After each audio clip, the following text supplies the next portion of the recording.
일단 상대 드리고 시작할까요? 네.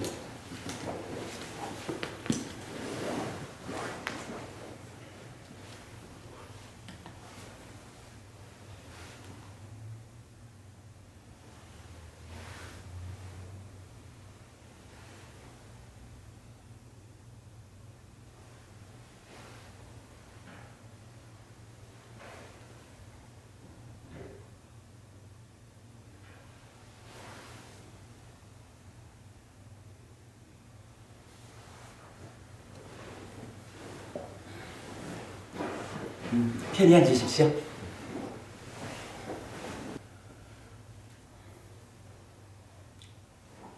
잘들 지내셨어요? 네. 쉽지만 어긋남이 없는 공부를 위해서 해피법당이 개설하는 새 출발 법회 네 번째 시간입니다. 오늘은 이런 말씀으로 공부를 시작해 보려 합니다. 행위의 중심은 현재에 두어야 합니다. 그러나 눈은 미래를 놓치지 않아야 합니다. 어떠한 행위를 할 것이냐 라고 하니 지금 이 순간 나의 삶을 마주해서 이 순간 내 삶에 가장 충실한 그러한 행위의 중심이 현재에 있는 그러한 삶을 살아야 할 것입니다. 그러나 행위에 직면하고 별개로 나의 눈은 코앞에 닥친 현실만을 보면서 살아가면 그러한 행위를 하게 되면 이제 삶에 또 다른 어려움이 야기될 수 있다라는 것 때문에 저는 오늘 이런 말씀으로 시작하는 겁니다. 행위의 중심은 현재에 두어야 합니다. 그러나 눈은 미래를 놓치지 않아야 합니다. 이런 말씀입니다. 과거의 연장선에 현재가 있습니다. 현재는 다시 미래를 향해서 멈추지 않고 달려갑니다. 시간과 그 위에 펼쳐지는 우리의 삶은 이렇게 과거, 현재, 미래로 이루어집니다. 이때 과거는 지나갔습니다. 미래는 아직 오지 않았습니다. 과거는 결정되었고 미래는 결정되지 않은 것입니다. 달리 말하면 과거는 이미 만들어진 것입니다. 미래는 아직 만들어지지 않은 것이지요. 여기에 현재가 행위, 즉 우리가 업이라고 부르는 그 이름으로 작용을 하고 있습니다. 그래서 과거에 현재를 더해서 미래를 만든다라고 말할 수 있습니다. 달리 말하면요, 나의 삶에서 나의 미래를 내가 스스로 창조해가는 것이다 라고 말하는 거죠. 앞으로 우리가 업에 대한 공부를 진행하게 될 건데요. 조금 나중 공부를 차용해서 말하자면 업에 대한 공부가 알려주는 것이 있어요. 과거와 현재의 관계를 우리가 이렇게 말할 수 있거든요. 과거는 작은 것입니다. 현재는 큰 것입니다. 과거는 작은 것이고 현재는 큰 것입니다. 제가 굉장히 좋아하는 표현이기도 합니다. 이 업과 관련한 공부를 통해서 제가 만들어 본 표현이지만 몇 년 전인가 제가 강원도에서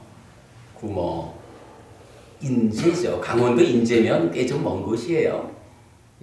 그곳에서 군법회를 설법을 했었습니다.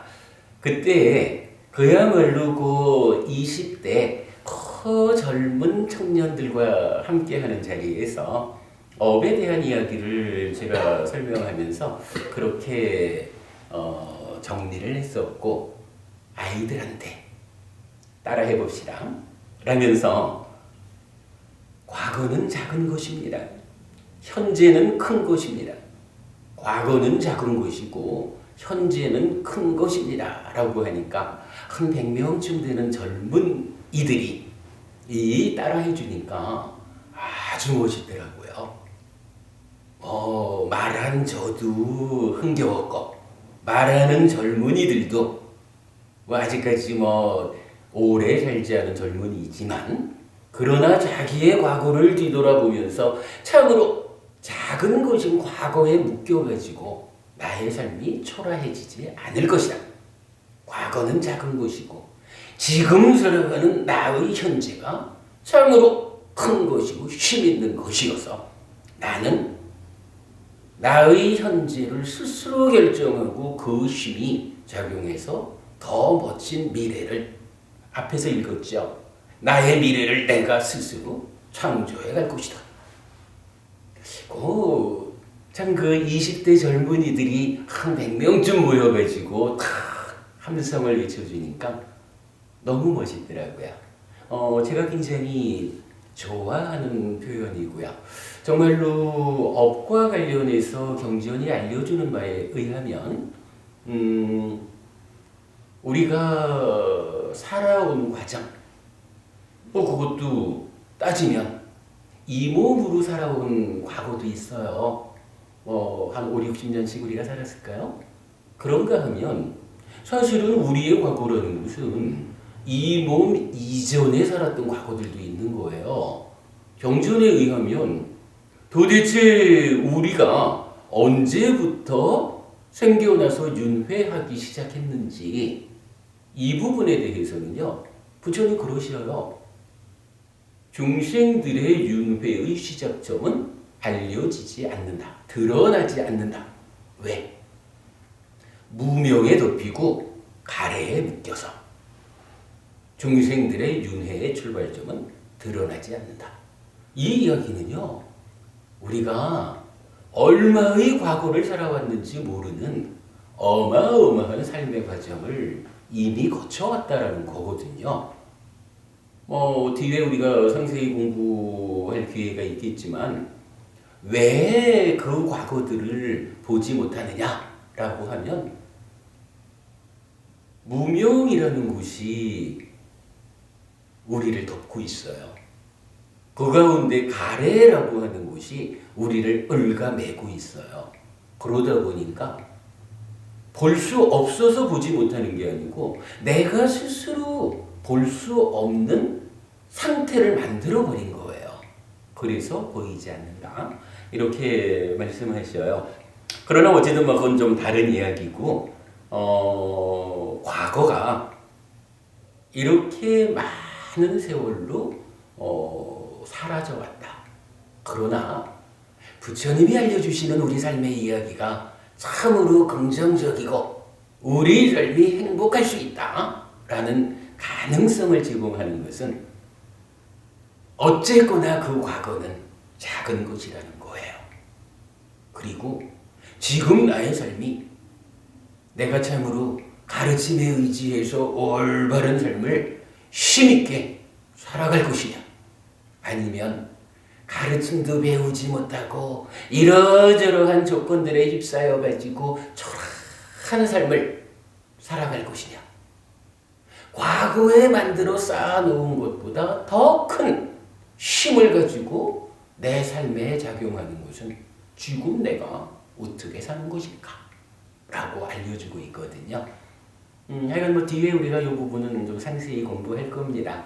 우리가 업에 대한 이야기, 불교 공부하면서 여러분 업장소멸 이런 부분 공부 안 할 수 없잖아요. 사실은 부처님이 알려주는 업장소멸의 방법이 여기에 있어요. 과거가 작은 거거든요. 그런데 지금 내가 오계를 지키고 보시하고 수행하는 무량한 삶을 살아가면 과거의 잘못된 업 때문에 생겨난 장애, 이걸 뭐라고 하겠어요? 업장이잖아요. 이러한 과거의 삶에서 생겨난 업의 장애들이, 이 장애들이 내가 지금 무량한 힘 있는 삶을 살아가면 것인 현재의 이 파워에 늘려가지고 과거의 업장들이 나를 괴롭히지 못하는 거예요. 과거에 아무리 잘못돼서 업장이 쌓여 있으면 뭐해요? 그 업장이 찾아와가지고 나를 괴롭히니까 현재 나의 삶에 방해되는 거, 장애로 작용하니까 이 업장을 어떻게 좀 소멸할 수 없을까? 이렇게 하는 거잖아요. 근데 내가 지금 참으로 가르침에 의지한 쉼 있는 삶을 살아간다 라고 하면 그 업의 장애가 오기는 왔는데 이거 뭐 벌레가 좀 간지럽히고 있나? 뭐 그렇게 가버리는 거지요. 그러면 이거 우리가 한마디로 말하면 뭘까요? 과거의 업 때문에 생겨난 장애가 오기는 왔는데 나는 전혀 그걸로 인해서 괴로움을 겪지 않았어. 그냥 왔다 갔대. 이거요. 한마디로 말하면 업장이 소멸한 거예요. 업장 소멸. 요 한마디. 과거는 작은 것이고 현재는 큰 것이기 때문에 이 현재를 우리가 어떻게 살아낼 것이냐. 오계를 지키고 보시하고 수행하는 무량한 힘 있는 삶을 살아낼 것이냐. 오계도 지키지 못하고 보시도 하지 못하고 수행도 하지 못하는 초라한 삶을 살아감으로써 지금 내가 힘이 워낙에 없어가지고 요만한 과거의 업장이 탁 찾아와가지고 나를 건드리면 그 작은 업장에도 부딪혀가지고 힘들어하는 요거는요 과거의 업장의 문제가 아니라 지금 나의 삶이 힘 있느냐 힘 있지 못하냐 이게 결정해 주는 거거든요. 이건 그런 거예요. 지금의 나의 삶이 힘 있으면 업의 장애는 왔다가 애구띠 뭐라 하죠? 애구 뜨거라 이러나 그냥 가버리는 거예요. 불교적인 업장 소멸 이렇게 하는 것이다. 우리가 뒤에 좀 상세히 공부하기로 하겠습니다. 자, 뭐 이런 내용 가지고 보면 이렇게 좀 정리해 볼 수 있겠어요. 제가 좀 적어본 바에 의하면 그렇다면 과거의 연장선 위에서 미래를 향해 달려가는 엔진이라고 할까요?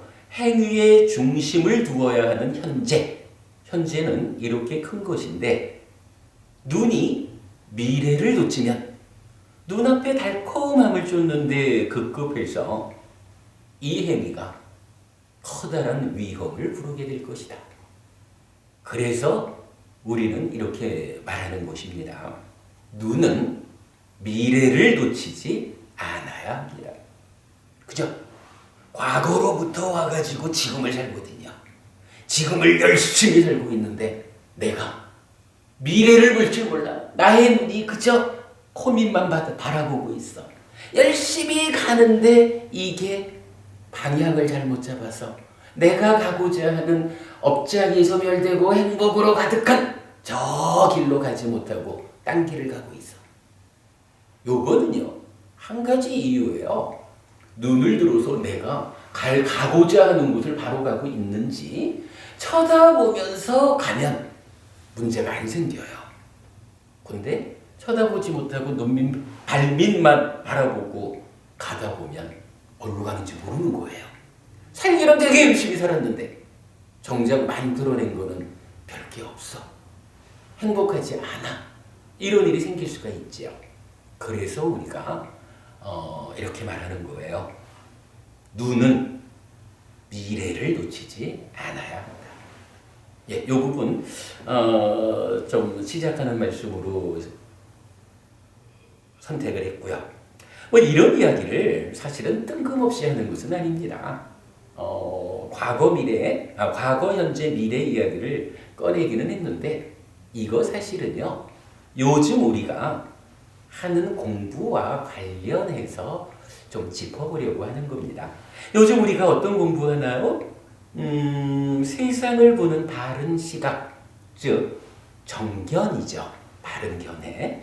정견에 대해서 공부하고 있는데 경전이 알려주는 정견의 출발이라 할까요? 가장 기본되는, 놓쳐서는 안 되는 바른 견해라고 말하면 우리가 세 가지를 보고 있죠.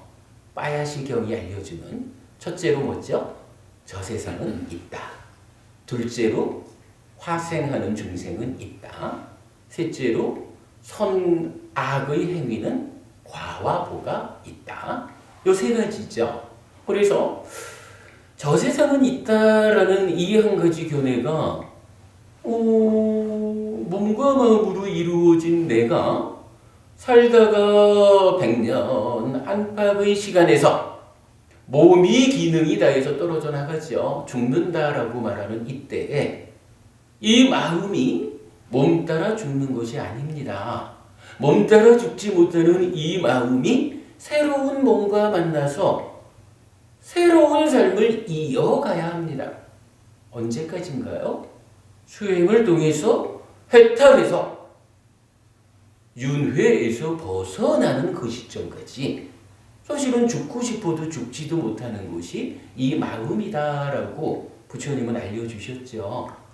물론 이 마음이 힌두교에서 말하는 아트만 고정불변의 실체다. 요거는 아닌 줄 분명히 알아야 되죠.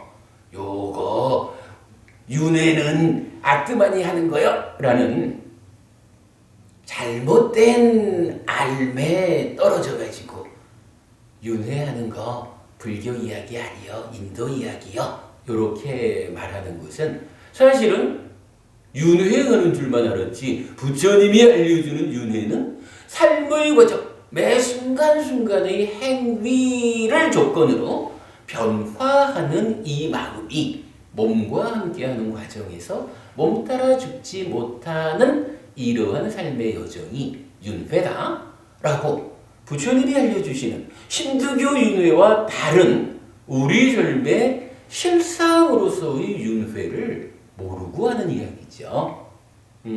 분명히 경전은 저 세상은 있다라는 말씀을 통해서 또 기타 여러 경전들을 통해서 삶의 과정을 통해서 매 순간 변화하는 이 마음이 윤회합니다라고 알려준다는 거. 세상을 보는 바른 시각의 첫 번째다. 우리 이거 절대 놓치면 안 되죠. 그런 가운데 이제 두 번째로 화생하는 중생이 있다라는 것은 세상에 살아가는 존재들이 눈에 보이는 인간과 짐승들만 있는 것은 아니요. 요 얘기였죠. 태란습 화 중에 화생을 제외한 태란습 세 가지 생은 결국은 인간과 짐승 이렇게 되는 거죠. 이때 화생하는 중생이 있다라는 말을 통해서 보이지 않는 존재들이 있다. 어떤 존재인가요? 지옥도 있고 아귀도 있고 하늘 세상도 있는 거죠. 그래서 바로 이 표현에 의해서 몸 따라 죽지 못하고 다음 생을 또 살아가야 하는데 이러한 삶의 토대 세상은 지옥과 축생과 아기와 인간과 하늘 세상이라고 하는 5가지 세상을 우리가 살아가는 것이다 라고 알려주죠. 그리고 이제 거기에 세 번째가 뭐였나요? 선악의 행위에는 과와 보가 따른다 라고 해서 그렇다면 이렇게 우리가 몸 따라 죽지 못하고 5가지 세상을 윤회하면서 살아야 하는데 여러분 중에 지옥 가고 싶은 분은 안 계시겠죠? 여러분 중에 짐승으로 태어나고 싶은 분은 안 계실 거라고요. 저도 마찬가지거든요. 저도 최소한 인간으로는 태어나야 할 거고 그래도 공부하는 이 힘으로 다음 생에는 하늘에 태어나서 인간이기 때문에 겪어야 하는 다양한 아픔들을 겪지 않겠다. 좀 더 행복한 삶을 살겠다. 당연히 이런 바람을 갖고 있잖아요. 그럴 때 이거 어떻게 내가 하늘에 태어날 건가? 방법론이 필요한 거죠. 그죠? 즉 윤회한다는 거, 하늘에 태어나야겠다는 거, 그거는 우리 삶에, 그러니까 우리 삶이 세상이 그렇게 구성되어 있을 뿐이라 중요한 거는 내가 나 살 줄 알아야 합니다. 이거잖아요.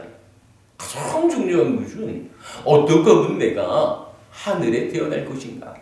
그리고 이 수행의 끝에 가서는 내가 참으로 다시는 태어남에 의해서 늙고 병들고 죽어야 하는 이런 존재에 내재한 본질적인 불만족까지도 다 털어내고 해탈할 것인가.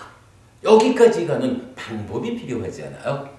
부처님은 바로 선악의 행위에는 과와 보가 있다 라는 요 세 번째 바른 견해를 통해서 그걸 알려주고 계시잖아요. 그래서 앞으로 우리가 생각보다 우리가 지금 시작하는 공부를 오늘 벌써 4주째 하고 있습니다만은 요 시작하는 과정을 좀 넘어서면 이 방법, 어떤 업을 통해서 나의 삶이 향상할 것인가, 어떻게 행위하면 갈수록 괴로움은 줄어들고 행복은 늘어날 것인가, 이런 업에 대한 공부를 할 거잖아요. 하여간 우리 새출발 법회의 중심 주제는 업이다 라는 부분 우리가 계속 말하고 있는 거예요. 자, 그렇게 세 가지 바른 시각을 가져야 하는 중요성을 말하고 있는데, 그와 관련해서 지난 한 주간 저에게 있었던 2가지 에피소드와 관련해서 좀 오늘은 말씀을 드려야겠다 생각해서 이 과거, 현재, 미래에 대한 이야기를 꺼낸 겁니다. 과거, 현재, 미래에 대한 이야기 다시 한번 해볼까요? 이거죠? 행위의 중심은 현재에 두어야 합니다. 그러나 눈은 미래를 놓치지 않아야 합니다. 그 가운데 과거와 현재를 놓고 말하자면 과거는 작은 것입니다. 현재는 큰 것입니다. 과거는 작은 것이고 현재는 큰 것입니다. 라고 이 2가지 중심을 앞에서 본 거예요. 그런 가운데서 2가지 에피소드를 알아보도록 하겠습니다.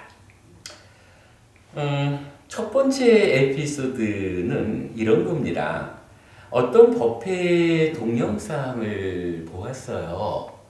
법원님들께서 제가 설법하는 동영상도 보아주시지만 저도 또 틈틈이 다른 스님들, 다른 법사님들은 어떻게 법을 설하시는가 참고하기 위해서 좀 보거든요.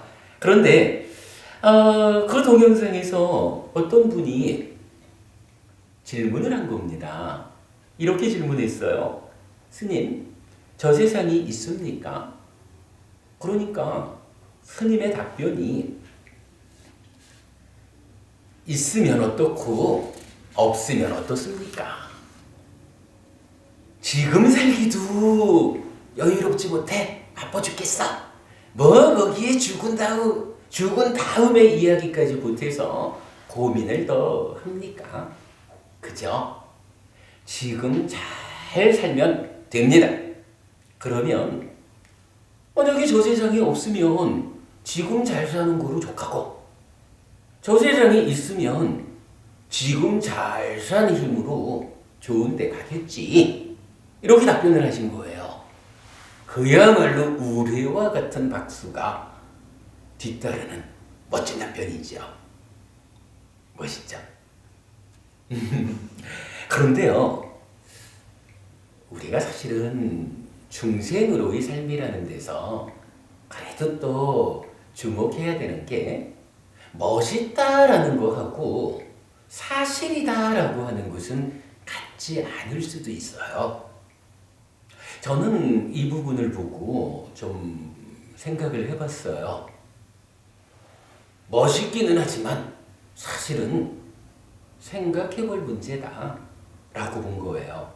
자, 스님은 지금 잘 살면 이라고 말씀을 하셨어요. 맞아요. 지금 잘 살면 다음 생이 없으면 없는 대로 지금 어차피 다음 생이 없다? 한 번뿐인 인생이다? 라고 하니까 한 번뿐인 삶을 잘 살면 된 거죠. 그 이상 다른 게 없죠. 그리고 다음 생이 있다라고 하면 지금 잘 살았으니까 잘 사는 힘으로 좋은 데 가겠지 뭐. 얼마나 멋있어요. 근데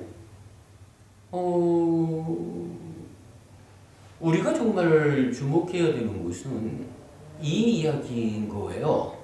세상을 보는 시각에서 볼 때 저 세상이 있어서 태어나야 하거든요. 그리고 그 태어남의 자리가 기왕이면 하늘에 태어나야 할 거고 못해도 인간으로는 태어나야 된다 라는 거잖아요. 근데 부처님이 바른 견해라고 하면서 그 두 가지 세상이란 이렇다라는 것만을 말씀하지는 않지요. 실질적으로 중요한 건 어떻게 해야 원하는 곳에 태어날 수 있을까? 이거잖아요. 저 세상이 있다라는 경우에는 사실은 가장 중요한 게 잘 살면 돼가 아니고 어떻게 사는 것이 잘 사는 것일까? 어떻게 살아야 내가 살아서도 갈수록 괴로움은 줄어들고 행복은 늘어나는 이러한 향상하는 삶을 살다가 그 삶의 끝에는 더 좋은 삶이 이어질까? 여기에서 분명히 포인트는 어떻게라는 거거든요. 이 방법의 문제가 제시되지 않으면 사실은 이거는 구름 잡는 이야기가 될 수 있거든요. 근데 지금 스님이 어떻게 답변하셨느냐 하면 잘 살면 된다는 거예요. 저 세상이 없으면 잘 산 거로 족하고 저 세상이 있으면 좋은 데 가겠지 뭐. 이렇게 말씀을 하신 건데 멋지다고 볼 수는 있겠지만 정확하게는요. 이것은 맞는 답이 아니다라고 보아야 돼요. 법부님 잘 사셔요? 이래 하면 참 좋지 뭐. 그런데요. 법부님이 잘 살겠습니다 라고 하면서도 법회를 오는 이유가 뭘까?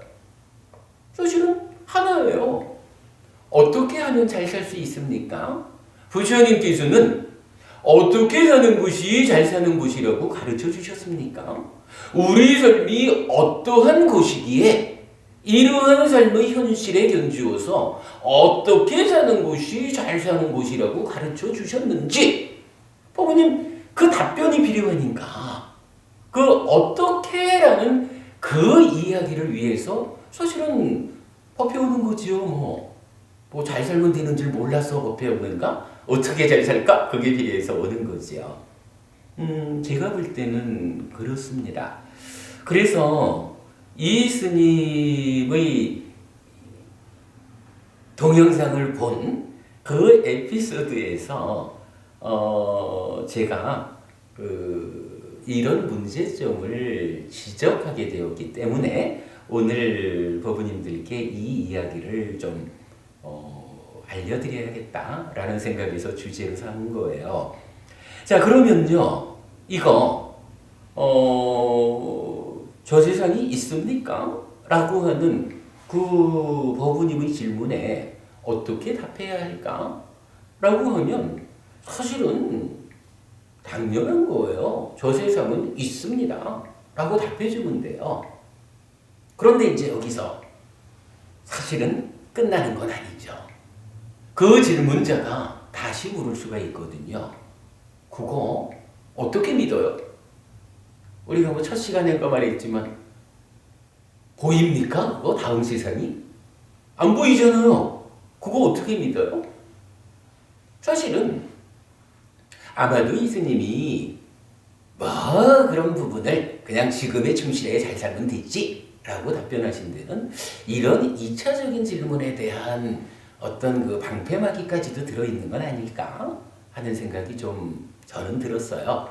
그래서 저는 오늘 경전 한 가지를 소개해 드리려고 합니다. 안구따라니까야 다섯의 모음에 속한 경인데 시하경이라는 경전이에요. 시하라는 사람입니다. 뭐 대장군이라고 나와요. 경전을 뭐 직접 읽어드리겠습니다. 한때 세존께서는 외살리에서 큰 숲의 중각 강당에 머무셨다. 그때 시하 대장군이 세존께 다가갔다. 가서는 세존께 절을 올리고 한곁에 앉았다. 한곁에 앉은 시하 대장군은 세존께 이렇게 말씀드렸다. 세존이시여, 지금 여기서 스스로 보아 알 수 있는 보시의 결실을 천명하실 수 있습니까? 보시하면 어떤 좋은 게 있는지 눈에 보이는 게 있습니까? 이렇게 질문하는 거예요. 천명할 수 있다 시하여, 세존께서는 이렇게 말씀하셨다. 시하여, 보시를 행하는 보시의 주인을 많은 사람들이 좋아하고 마음에 들어한다. 시하여, 보시를 행하는 보시의 주인을 많은 사람들이 좋아하고 마음에 들어하는 이것이 지금 여기서 스스로 보아 알 수 있는 보시의 결실이다. 맞나요? 그죠? 여러분 보시해보면 이런 건 직접 확인할 수 있죠. 이어서 다시 시하여, 보시를 행하는 보시의 주인을 선하고 참된 사람들이 가까이 한다. 시하여, 보시를 행하는 보시의 주인을 선하고 착한 사람들이 가까이 하는 이것도 지금 여기서 스스로 보아 알 수 있는 보시의 결실이다. 그렇죠? 다시 시하여, 보시를 행하는 보시의 주인에게는 좋은 명성이 따른다. 시하여, 보시를 행하는 보시의 주인에게 좋은 명성이 따르는 이것도 지금 여기서 스스로 보아 알 수 있는 보시의 결실이다. 다시 시하여, 보시를 행하는 보시의 주인은 끄샤트리아의 휘중이나 바라문의 휘중이나 장자의 휘중이나 사문의 휘중이나 그 어떠한 휘중, 그 어떤 모임에 다가가더라도 담대하고 기죽지 않고 다가간다. 시하여, 보시를 행하는 보시의 주인이 끄샤트리아의 휘중이나 바라문의 휘중이나 장자의 휘중이나 사문의 휘중이나 그 어떠한 휘중에 다가가더라도 담대하고 기죽지 않고 다가가는 이것도 지금 여기서 스스로 보아 알 수 있는 보시의 결실이다. 뭔가 좀 얘기 들어보니까 그럴만한 네 가지 보시의 결실을 알려주셨는데 이건 정말 내가 나의 삶에서 확인할 수 있는 거죠. 보시를 하면 정말로 이렇게 사람들이 좋아하고 어디 가서도 기죽지 않고 이래 되는 거죠.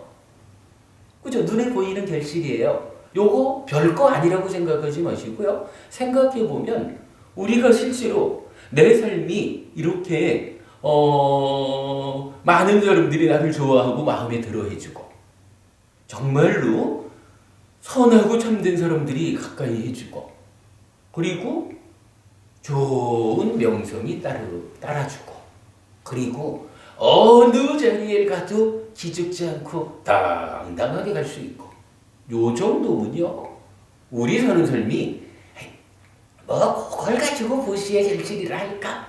이럴 게 아니에요. 잘 생각해 보시면요 나의 삶이 현실적으로 이 정도가 되면요 이거 멋진 삶이에요. 우리가 실제로 이 정도 살아내면 훌륭해요. 잘 생각해 보자고요.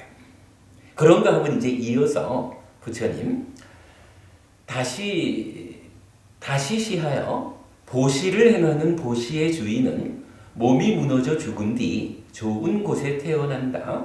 시하여 보시를 행하는 보시의 주인이 몸이 무너져 죽은 뒤 좋은 곳에 태어난다는 이것은 내생의 보시의 결실이다. 사실은 시하가 묻기를 눈에 보이는 거 알려주셔요 이랬는데 부처님 눈에 보이는 네 가지에다가 이거는 눈에 보인다라는 얘기를 빼고 이렇게 말씀하시죠. 내생의 보시의 결실이다. 즉 눈에 보이는 건 아니지만 그러나 그대는 눈에 보이는 결실을 물었지만 어쨌거나 보시의 결실을 말할 때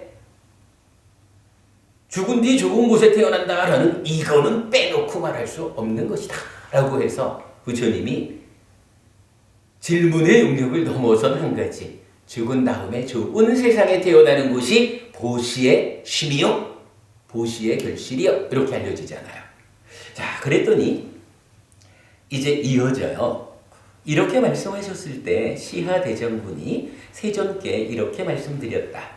세존이시여, 세존께서 말씀하신 지금 여기서 스스로 보아 알 수 있는 네 가지 보시의 결실에 대해서는 단지 세존에 대한 믿음만으로 받아들이는 것이 아니라 저 자신도 또한 이 네 가지를 알고 있습니다. 잘 들어보셔요, 여러분. 세존이시여, 보시를 행하는 보시의 주인인 저를 시하는 보시를 실천하는 사람이었다, 이 얘기예요.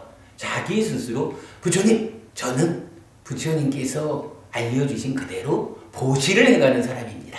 이렇게 자기를 고백하면서 드러내면서 이제 보시를 행하는 보시의 주인인 저를 선하고 참된 사람들이 가까이 합니다. 세존이시여, 보시를 행하는 보시의 주인인 제겐 좋은 빼먹었나 보다. 하여간 네 가지 좋은 명성이 따릅니다. 세존이시여, 보시를 행하는 보시의 주인인 저는 끄샤트리아의 회중이나 바라문의 회중이나 장자의 회중이나 사문의 회중이나 그 어떠한 회중에 다가가더라도 담대하고 기죽지 않고 다가갑니다.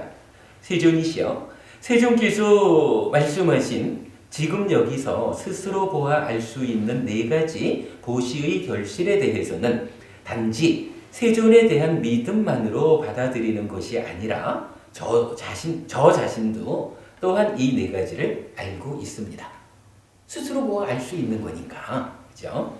세존이시여, 그러나 세존께서 시하여 보시를 행하는 보시의 주인은 몸이 무너져 죽은 뒤 좋은 곳에 태어난다라고 말씀하신 것에 대해서는 제가 알지 못합니다. 그죠? 이거 뭐 보통 뭐 이러는 죽어봤어? 이 얘기죠. 뭐 모르는 거라. 그런데 여러분, 이 경전에 제가 아는 바 핵심이 요겁니다. 이제 시하는 이렇게 말해요. 제가 알지 못합니다. 이 점에 대해서 저는 세존에 대한 믿음으로 받아들입니다. 그러하다 시하여, 참으로 그러하다 시하여. 시하여, 보시를 행하는 보시의 주인은 몸이 무너져 죽은 뒤 좋은 곳에 태어난다 라고 부처님이 다시 확인해 주는 것으로 경전이 끝나요. 시하대장군과의 대화를 통해 지금 여기서 스스로 보아 알 수 있는 보시의 결실을 설하는 경은 안구따라 니까야 7의 모음에도 동일하게 시하경이란 제목으로 좀 다른 측면으로 또다시 설해져요. 그거 우리가 뒤에 보기로 하겠습니다. 자, 저는 이 경을 통해서 이런 가르침을 발견해야 한다고 생각을 해요. 보시라는 공덕을 통해서 지금 여기서 스스로 보아 알 수 있는 보시의 결실을 묻는 시하에게 부처님은 몇 가지 지금 여기서 스스로 보아 알 수 있는 보시의 결실에 대해 죽은 뒤 좋은 곳에 태어난다는 내생의 보시의 결실을 말해주고, 시하는 부처님께서 말씀하신 것에 대해서 스스로 확인하여 알지 못하는 점에 대해서는 부처님에 대한 믿음으로 받아들입니다 라고 말하고 있어요. 이 경전의 핵심을 요약해 본 거죠. 자, 이것이 불교 신자가 제가 오늘 이 경전을 소개하는 목적입니다. 바로 이것이 불교 신자가 부처님 가르침을 대하는 자세다라고 해야 합니다. 우리가 현실적으로 공부 부족하다 보니 지혜가 부족한 게 우리의 현실이에요. 지혜 부족해서 부처님에게서 지혜로운 삶을 안내받고자 하는 사람들이 사실은 불교신자거든요. 그런 불교신자가 스스로 확인할 수 있는 것만 믿자라고 한다면 부처님에 의해서 안내되는 더 높은 삶으로 우리가 나아갈 수 없어요. 부처님이 높은 지혜의 눈으로 보아서 이러한 삶이 있다. 그대들에게 이러한 삶으로 나아가는 방법을 알려주겠다. 이게 부처님 가르침인데 보이지 않는 거, 내 눈에 보이지 않는 거는 나는 믿을 수 없어. 이리 하면 지혜 높은 부처님을 따라 배우자라는 것이 지혜의 차이를 인정하지 않고 보이는 것만 배우리라 라고 한다면 못 따라가는 거죠. 불교 신자가 그럴 수 없다라는 것을 우리가 분명히 알아야 되는데, 지금 이 시하경에서 시하대장군이 바로 그 부분을 이렇게 말해주는 거예요. 자, 다시 읽어볼까요? 부처님께서 말씀하신 것에 대해서 스스로 확인하여 알지 못하는 점에 대해서는 부처님에 대한 믿음으로 받아들입니다. 여러분, 오늘 우리가 참으로 불교 신자의 기본을 공부한 거예요. 여러분 분명히 그런 마음으로 법회 오셨죠. 부처님은요, 완전한 깨달음을 성취하신 완전한 스승이에요. 스승께서 알려주는 가르침은 완전한 가르침이에요. 그래서 아직까지 부족한 내가 나의 삶을 향상하기 위해서는 나보다 월등히 뛰어난 삶을 실현하신 우리 스승 부처님께서 알려주는 그대로 따라 배워서 배워 아는 바를 어떻게 해요? 실천해야 되죠. 그리고 바로 부처님께서 실현해서 알려주신 그러한 삶을 나의 삶에서도 실현하겠다. 이게 불교 신자잖아요. 우리의 삶이잖아요. 여기에서 보이지 않는 거, 뭐 거기까지 신경 써 라는 것은 불교 신자의 올바른 신행이 아니다 라는 그 부분을 저는 오늘 강하게 말씀드리는 거예요. 자, 그러면 다시 이제 에피소드 이 질문으로 돌아와 볼까요? 그러면 이제 누군가가 이제 질문을 했어요. 스님, 저 세상이 있습니까? 이 질문에 대해서 불교적으로는 그 스님은 당연히 저 세상은 있습니다라고 답변해야 하고요. 질문자는 그걸 어떻게 믿습니까? 라고 다시 질문해야 하는 거죠.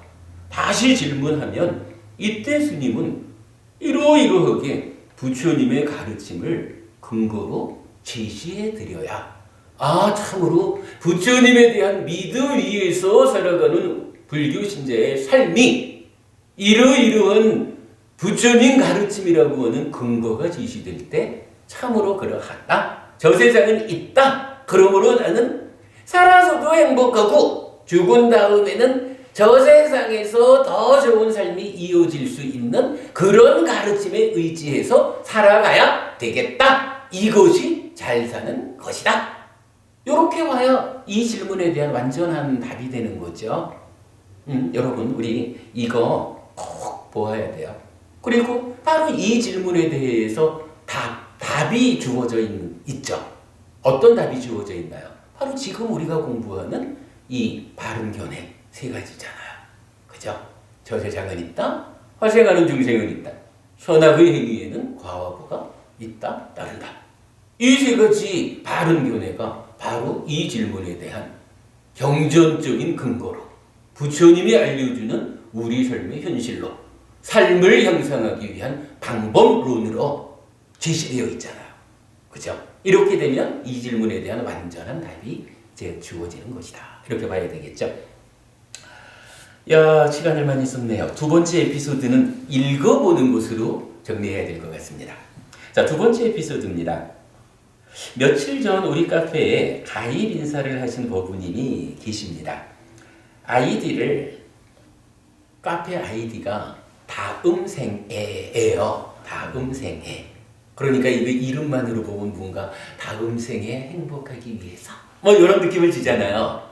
그랬더니 우리 법부님 한 분이 그 가입 인사에 대한 댓글을 달아주셨어요. 법부님, 다음 생이 있다고 믿는 것이 정견이지요. 바른 견해를 가지신 분의 입장을 환영합니다. 라고 댓글을 달아주셨는데 거기에 대해서 제가 한마디 더 보탰어요. 이어지는 댓글. 그러나 금생의 중심을 둔 삶이어야 할 것입니다.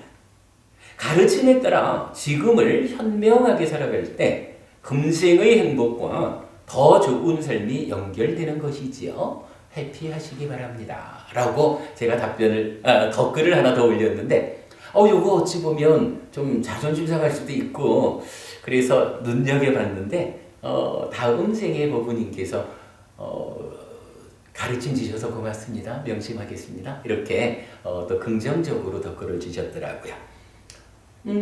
사실은 의미 있어요. 우리가 지금 이게 두 가지 에피소드를 묶어서 보았지만, 다음 생애라고 해서 다음 생에 중심을 두고 지금을 살자. 지금은 좀 어려워도 다음 생에 행복하자.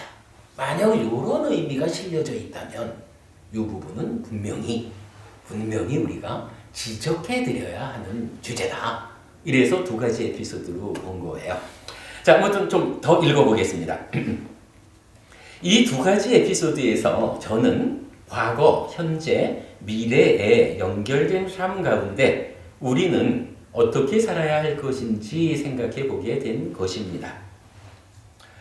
첫 번째 에피소드에서는 현재를 중심에 둔 삶을 강조했다고 할 수 있고, 두 번째 에피소드에서는 미래에 대한 바람을 중심에 두고 있다고 생각할 수 있는 거지요. 그러나 여러분 중요해요.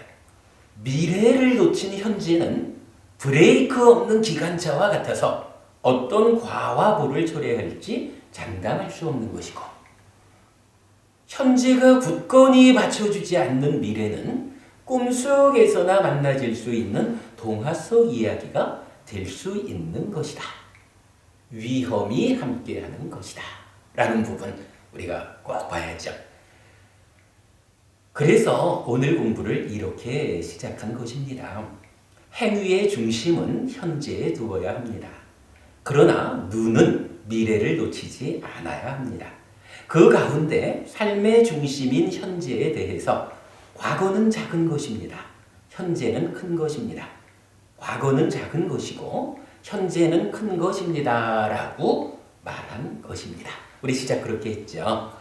불교가 적극적이다, 긍정적이다, 능동적이다 하는 이런 삶을 제시한다는 것은 주지의 사실이지요. 그 중심에 현재가 있다라는 것을 오늘 이렇게 알아보았습니다. 유사한 이야기로 경전은 소원이 있다면 그 소원이 이루어질 수 있는 이치에 맞는 노력을 해야 한다고 알려주는데, 행위가 만들어내는 미래를 과와 보의 법칙성이라는 이치 위에서 바라보고 스스로 방향타의 역할을 스스로 해내어야 그러한 노력이 소원을 이루어내게 된다라는 의미라고 하겠습니다. 물론 이치에 맞다라는 것은 당연히 세상을 보는 바른 시각, 즉 정견입니다. 뒷부분을 좀 더 많은 이야기를 좀 설명해 드리고 싶었는데 시간이 다 되었습니다. 오늘 여기까지 마치고요. 다음 주에 이어지는 말씀 더 하도록 하겠습니다. 감사합니다. 수고하셨습니다.